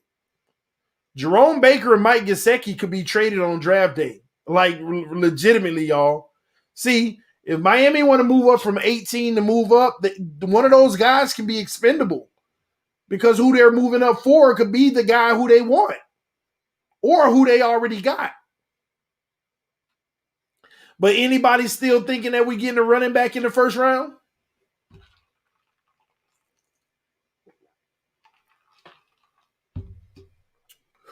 Anybody think that we're still getting a running back in the first round? Parker too. Parker possibly. I've been telling y'all this for the longest, man. Running back in the second round. If we get a running back like that, like all y'all are mentioning, it's the second round. Right? Do you think Jones will transition to safety in 2022?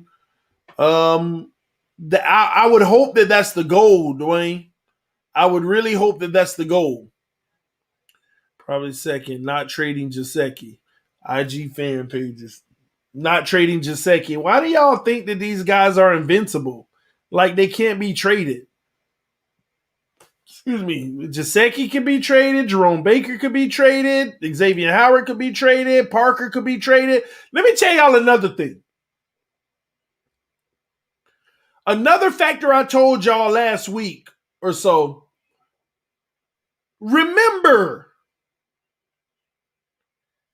if you're not a Flores guy, you could be gone at any time. Don't forget that factor. Nobody wants to talk about that.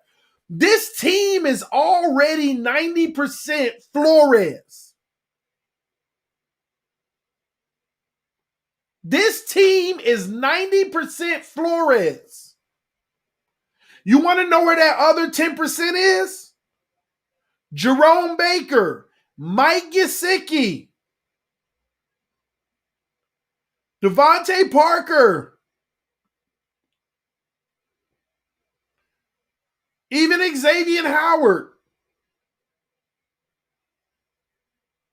Stop forgetting that. That's Adam Gase, ladies and gentlemen. You notice how we flip-flop players out every year? We lose some of the old ones that we wanted to move out, and we bring in the new ones, and we hold on to a few to sustain for now. I am telling y'all now, man. We are at the last stage of the non-Flores guys. And isn't it ironic how Xavien Howard might be wanting more money, or the dead money ends after this year? Mike Gesicki, contract year. Jerome Baker, contract year. Wants to talk now. Devontae Parker, they gave you more money, but it really was only like a 2-year. When you look at the money.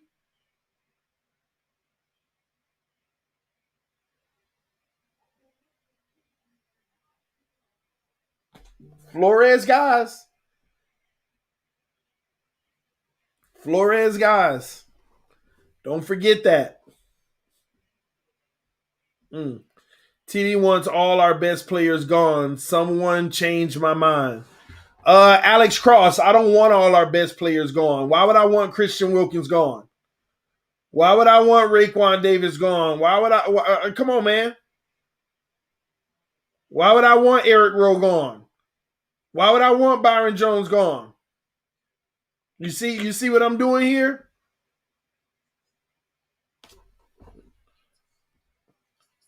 I don't want Will Fuller gone.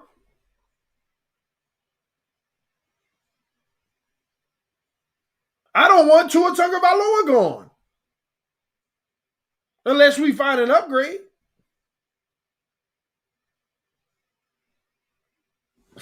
You see what I'm doing there?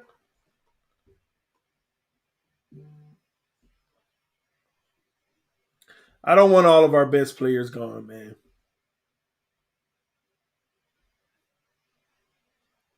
But I don't care who you are. If we can upgrade the position, bye. And what I mean by that is, say Kyle Pitts gets selected at number 4. Why would I want Gesicki gone? Can y'all please re-up his contract? That's what I'm saying.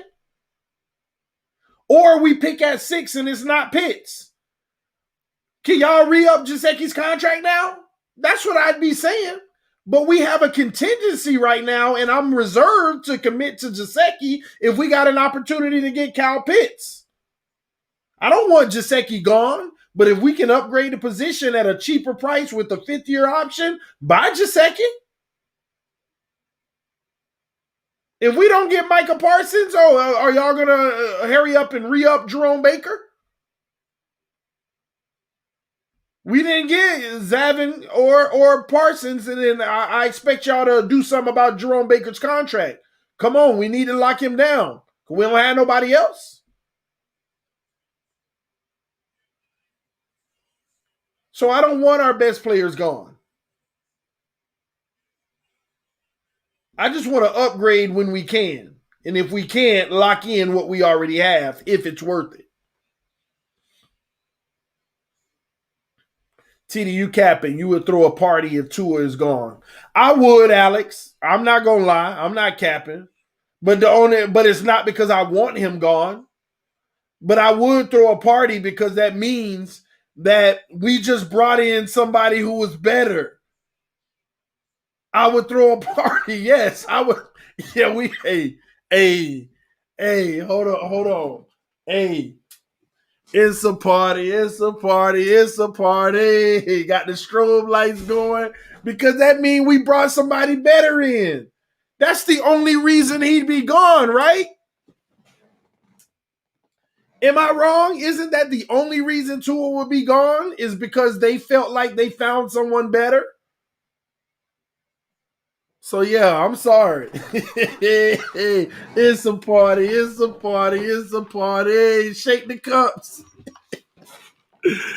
Oh man. Somebody said Jacoby is better. Hey man, don't be getting me in trouble.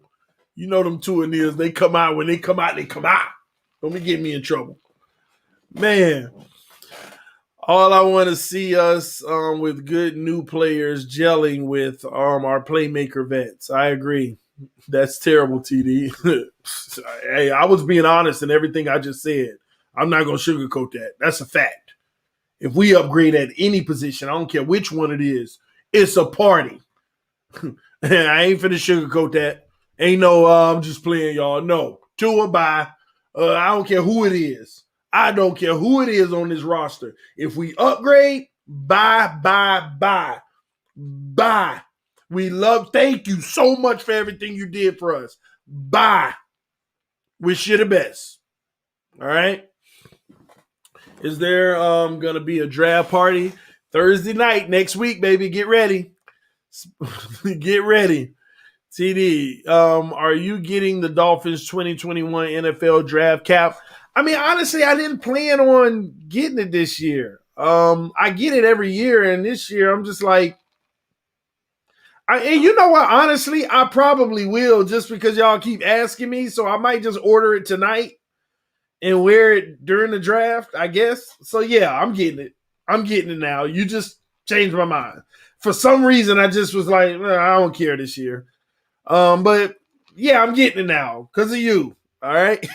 TD, what would be your reaction if we draft Sewell at 6 and draft Bateman at 18? I can't answer that because I don't know how I would feel yet, and I have to wait until that moment. I'm not locked into the draft night yet to see how everything went, to know if that was the. See, you got to think about it. So, what if Pitts is gone? Then I'm going crazy. I'm excited. You know, hey, you bring in a blue chip, type guy that is going to push everybody else on that O line. And now you got guys really, really hustling and bustling and trying to even make the team now on the O line, especially with the addition of DJ today. That would be beautiful, especially from a protection standpoint. That means your two ends will be somewhat solidified, and now you got enough guys who are capable on the interior to fight it out. But I would hope they would draft a center somewhere around like the second or third round, a really good center that can develop and possibly just come in and be the guy. I like the center from Alabama, and that's no pun intended. It's not to make him a Tua guy, but I like the center from Alabama. I would just go after the center from Alabama in the second round. So I would like that. See the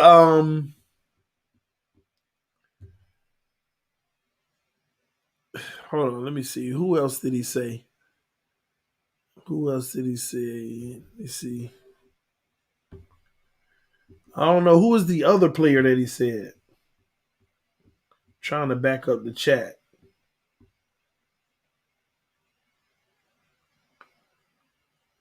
What other, y'all let me know in the comment section. What other player did he say? Because I don't know why I don't see it.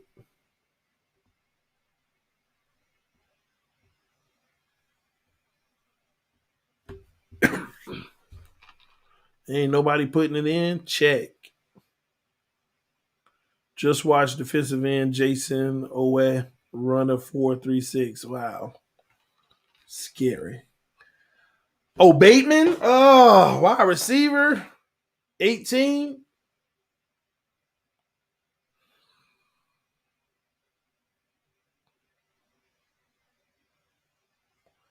It's a good move. I'm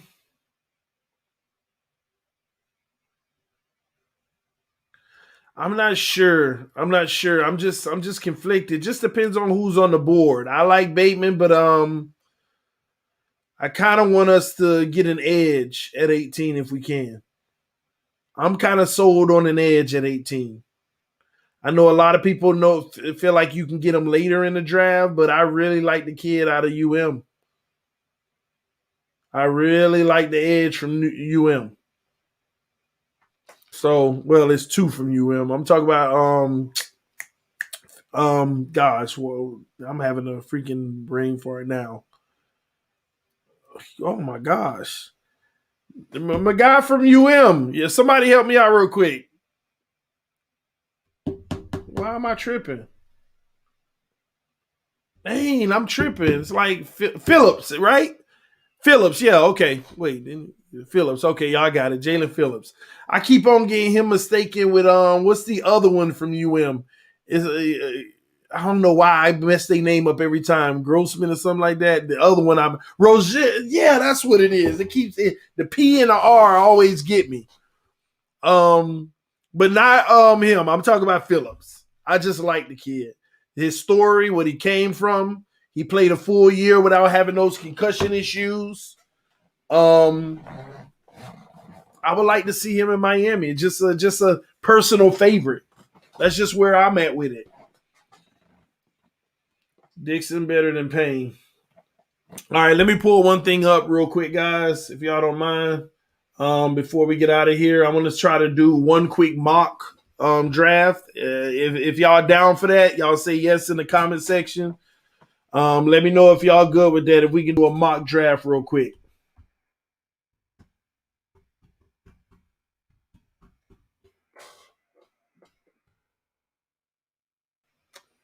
And I'm going to use the PFF simulator, by the way.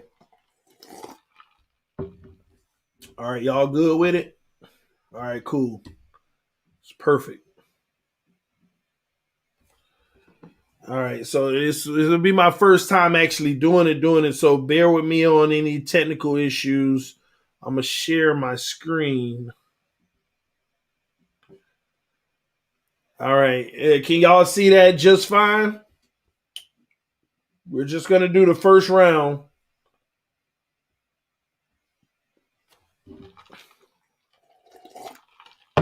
Now, last thing I'm going to ask y'all is this. Do y'all just want me to pick for Miami or you want me to pick for all teams? No, we'll just do Miami because we're going to do a mock every time I go live from this point on. We're going to try to do a mock, at least on the night streams. And we'll do it several ways where we pick for other teams and when the system pick. So right now we're going to take the speed. We're not going to go slow, but we're not going to go extremely fast. I want to be able to see some things. Let's bring that to the middle. Care for positional value.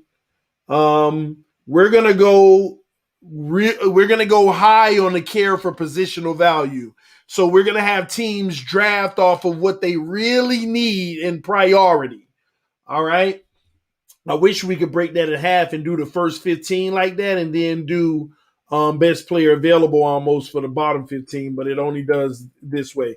Matter of fact, let's put it up in about here then. All right, let's bring it to about 75%. Well, I guess we'll put it about right up in here. Randomness. Well, I want a little less random, but close to the middle, but not just the most random. I want it to be really for the reason that the team need, but you're gonna get some craziness that happens at times, so we could bring it down a little. Draft for needs. Absolutely. Public versus PFF board. Y'all want the PFF board or the public? What everybody else think?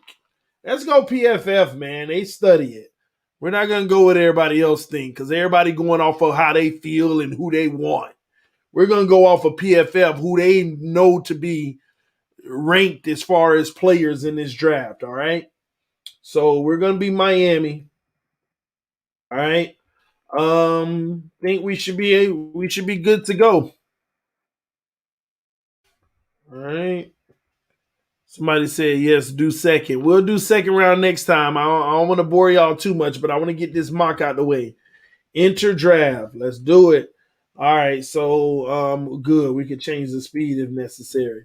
So Jackson, now this also has trades. So Jacksonville on the clock. I'm not gonna play with the trade meter. We're gonna start the draft. Oh, whoa, that's super fast. Whoa, that was super fast.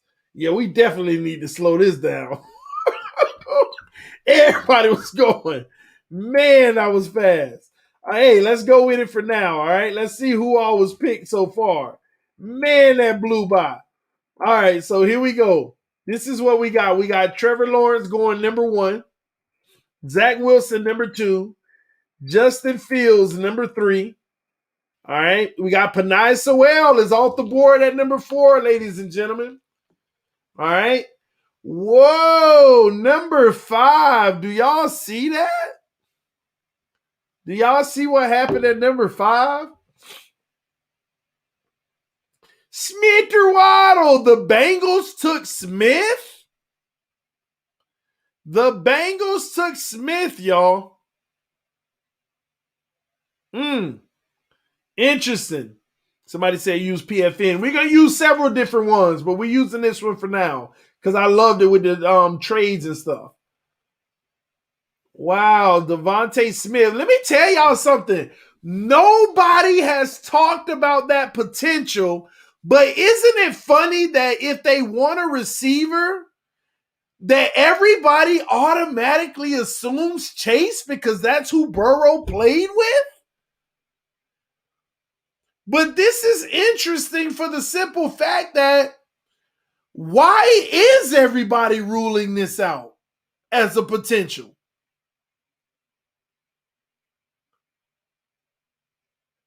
I say they're getting chased, but man, this is the type of stuff right here, y'all, that throws the whole draft off early. This is the type of stuff that if it happened in real life, everybody's draft board is like, whoa, okay. Oh, man, now we need to. Anyway, we're gonna continue. We might do one more after this, just so y'all know, because I know some of y'all like, start over. No, so we're on the clock. Who you taking, ladies and gentlemen, at number 6? Now you got Chase on the board and Pitts, Parsons, Waddle, all of them. Put it in the comment section. Who are we taking? Who are we taking? What is this? 7 trades? Wait, hold on. What is that?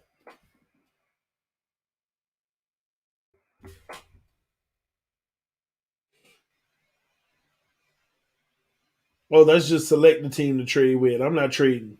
I'm drafting a player. So everybody is pretty obvious that you want to go Pitts. But we have a few chases in there, but everybody's still sticking with Pitts.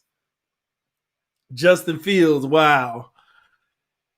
Justin Fields went at 3. Well, anyway, let's select our player. Pitts is the next one on the board. We just drafted Kyle Pitts.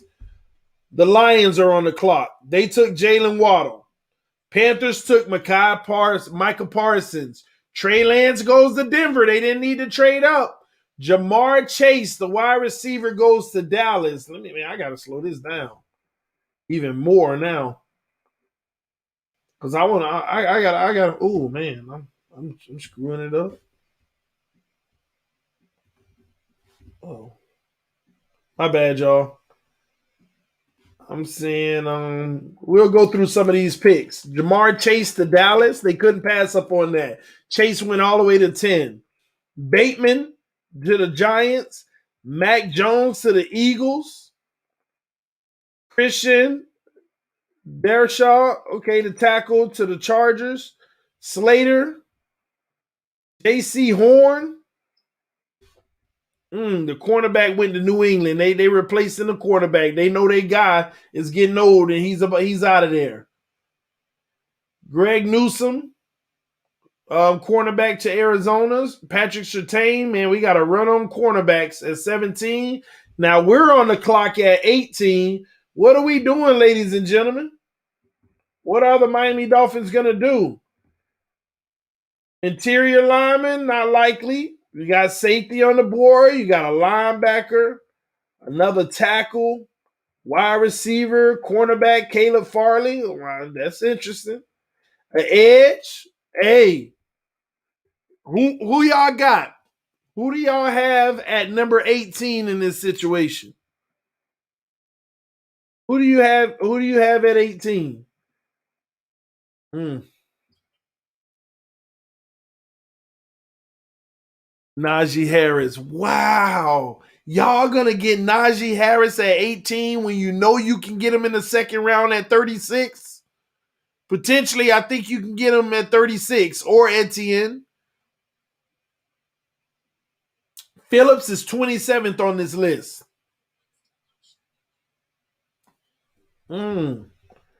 That's so interesting to me.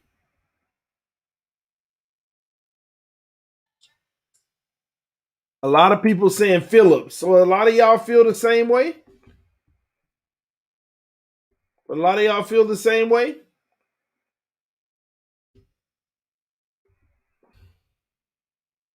I ain't gonna lie, I love the Caleb Farley potential. If the surgery situation ain't that bad. Y'all all over that place, man. Let me see. Who am I gonna take? Who would I take?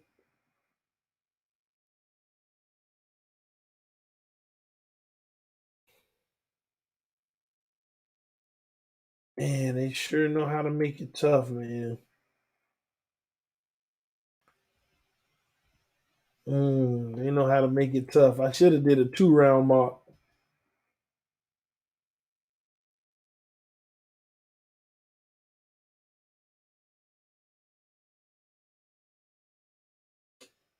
Man.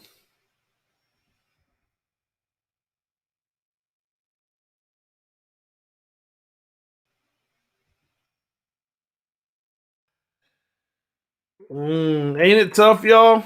Time is running out. Where my timer? I got a timer. Ain't no timer, man. Not for me. For now, I gotta. I'm. Oh my gosh, I ain't gonna lie. This is a tough one. I ain't gonna lie. I do love that kid from Penn State as well. But I'm going with my guy, man. I'm sorry, y'all. I gotta go Jalen Phillips, y'all. We agree on Harris. Oh, we gonna do one where we all go. All right. So after that, you had Christian Barrymore go to Washington. Asante Samuels Jr. go to Chicago. Um, Trevon. See, that was one that I was considering too. Um, Elijah Moore to Tennessee. Kwity Paye, that's one I was considering as well, but he goes to the Jets.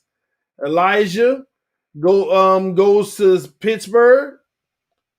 Oh, well, we done. Gosh, man. New mock draft. I couldn't even see. So they gave me a B. They gave me B for taking Kyle Pitts and Jalen Phillips. And they got Kyle Pitts as a B rating on that. Full results. I got to see the bottom of this.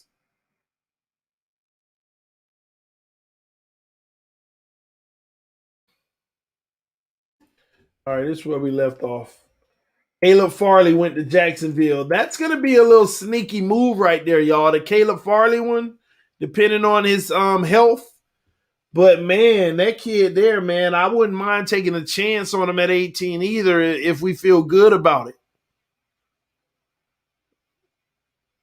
Especially if we were to like move someone. Elijah Molden at safety. Walker Little. Kadarius Toney. That's a good pickup by the Saints, too. Jason, the edge to Green Bay. Terrence Marshall Jr., wide receiver to Buffalo. Wow, they went receiver.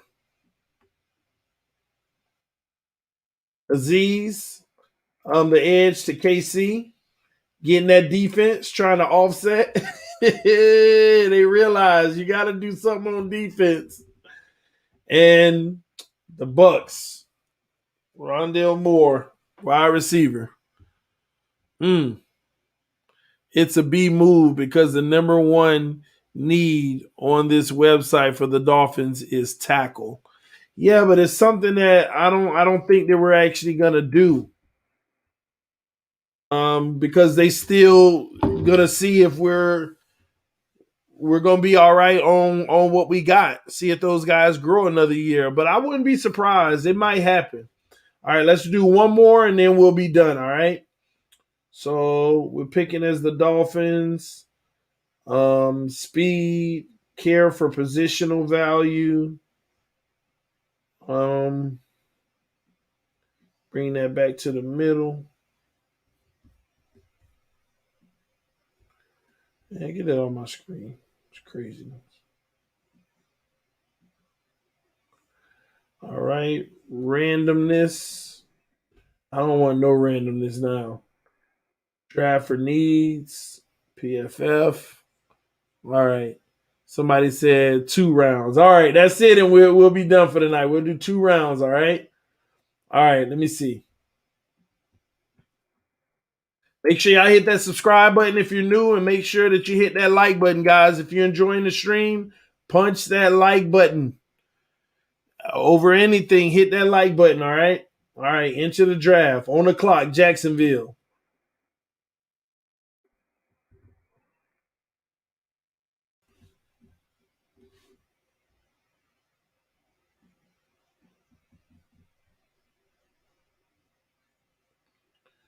Let's see.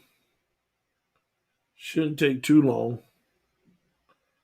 Oh, I got to hit start draft. Duh. All right. Here we go. Jacksonville, Trevor Lawrence. Jets, Zach Wilson. San Francisco, Justin Fields. Kyle Pitts goes to Atlanta. Bengals take Jamar Chase. Ooh, have we thought about this? Pitts and Chase gone? Now who you got on the board, Miami? Who you want? Who do you want? Dolphin fans, who do you want? Is it Sewell as an obvious? Is it Panay Sewell as an obvious? No brainer, huh? Somebody said trade. Panay Sewell, obvious. Trade down. We're going to do trades on another one. We don't want to complicate it this time, but next time we'll do a few trades if necessary.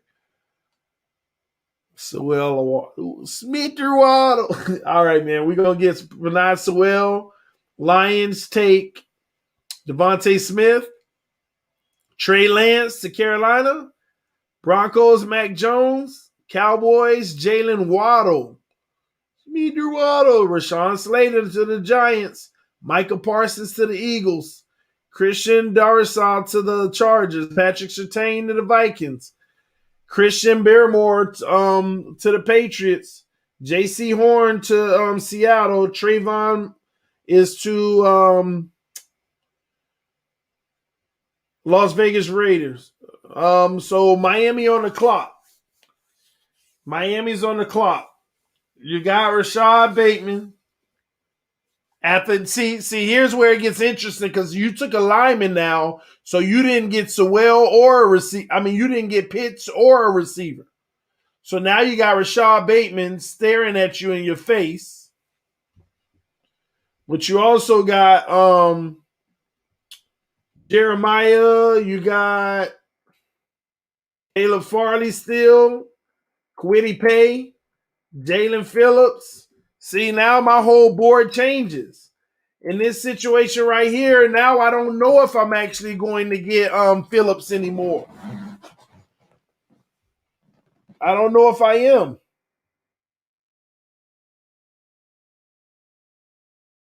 Yeah. Somebody said Xavien Collins. Man, no, I'm going to have to show y'all something on this mock. Some of y'all say Najee Harris. Xavien Collins. Oh, that's Rashad saying that. Bateman, listen, you still got to go ahead and get you a receiver for the long term, y'all. And I think Bateman is the best option on the board at the same token as well. Washington takes Jeremiah. Chicago, Greg, cornerback. Indy goes wide receiver with Elijah. Tennessee goes Elijah at the tackle. Jets go Caleb Farley again. Pittsburgh, Walker, the tackle. Jacksonville goes Quiddy Pay at the edge. Browns take Jason Owill at the edge. Baltimore, Terrence, Asante Samuels to the Saints. Green Bay, Jalen Phillips. Green Bay took him. Buffalo, Aziz. KC, Tavon Jenkins. Man, it's going fast now. Let me go back up a little bit. Elijah Molden, the safety to the Buccaneers. The Jags then take a tackle, Dylan. Rondale Moore to the Jets. Gregory Roger to Atlanta. He went right before. See, that would have been a backup edge for me at 36, but he goes right before. But I got to show y'all a few things. Look who's still on the board. Look who's still on the board. Especially one that I like. Why wouldn't we potentially go ahead and get a linebacker? Why wouldn't we? I don't know, because some people want a running back at this point, but not TD. Not TD. I am going Xavien Collins, ladies and gentlemen. We are going Collins. Eagles, take Kadarius. Bengals, take Nick Bolton.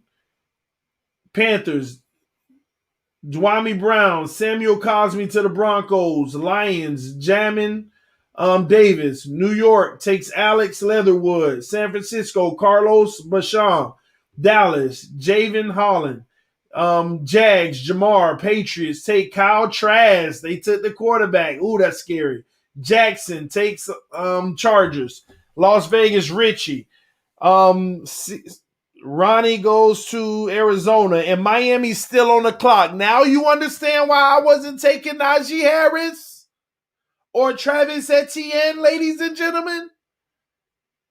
Now do you understand why I'm not taking those guys early? Some of y'all wanted them at 18.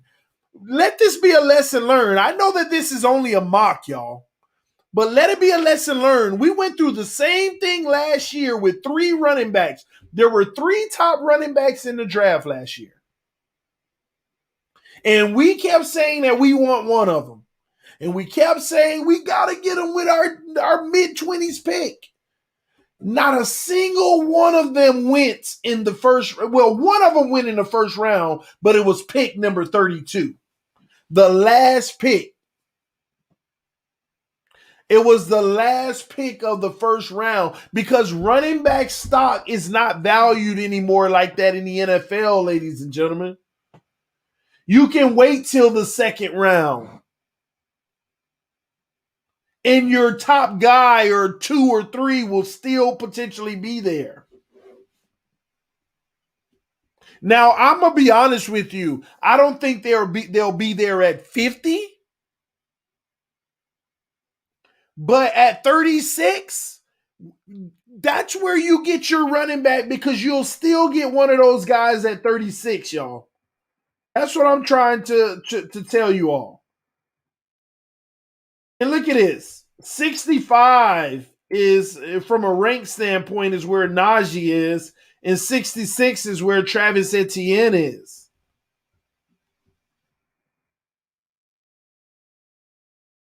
And that's the beginning of the third round.